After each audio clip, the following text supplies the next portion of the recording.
Library of Medicine, in addition to archives located in Houston, Texas.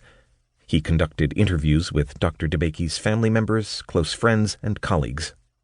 Further, he gathered and reviewed information about Dr. DeBakey's time spent in postgraduate study with Professors Lariche and Kirschner in Europe.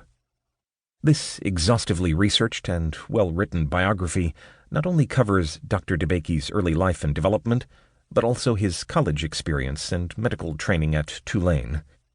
Dr. DeBakey volunteered for military service in World War II and, together with Daniel Elkins, published one of the early surgical books that focused on vascular surgery. In 1948, Dr. DeBakey was heavily recruited for the chair of surgery at Baylor. The civic and academic leaders desperately wanted to develop a world-class medical center to accompany the rapidly growing city of Houston, Texas. Dr. DeBakey finally accepted this position after considerable deliberation and quickly recruited a Houston-born surgeon, Denton Cooley, to join his staff. This dynamic duo developed many new and daring operations for aortic aneurysms of both the abdominal and thoracic aorta. Of significance is that Dr. DeBakey performed the first successful carotid endarterectomy during this early period. When the Houston team was successful in operating on lesions of the aortic arch, it was clear that they had addressed atherosclerotic disease of the entire aortic tree. Their attention was also directed at developing a usable and durable aortic prosthetic graft, Dacron. The problem of kinking and angulation of the graft limbs was solved by crimping, a novel, perfect solution. In 2008, Dr. DeBakey developed severe pain at the base of his neck and self-diagnosed the problem as an aortic dissection, a condition that he had categorically defined and classified.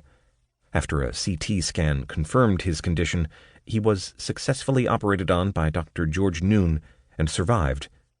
Dr. DeBakey died on July 11, 2008, 50 days before his 100th birthday. Of course, Dr. DeBakey was many things other than a surgeon. He was also a historian, politician, inventor, researcher, educator, visionary builder, and many other lesser-known roles, such as a pool shark.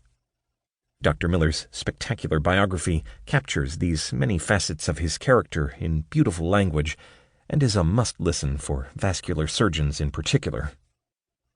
Dr. DeBakey is probably the only physician in history whose name you could hear spoken in any common household.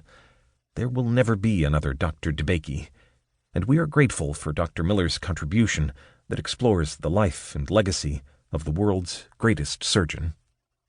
James S. T. Yao, M.D., Ph.D., FACS, Professor Emeritus of Vascular Surgery, Northwestern University Feinberg School of Medicine, Chicago, Illinois.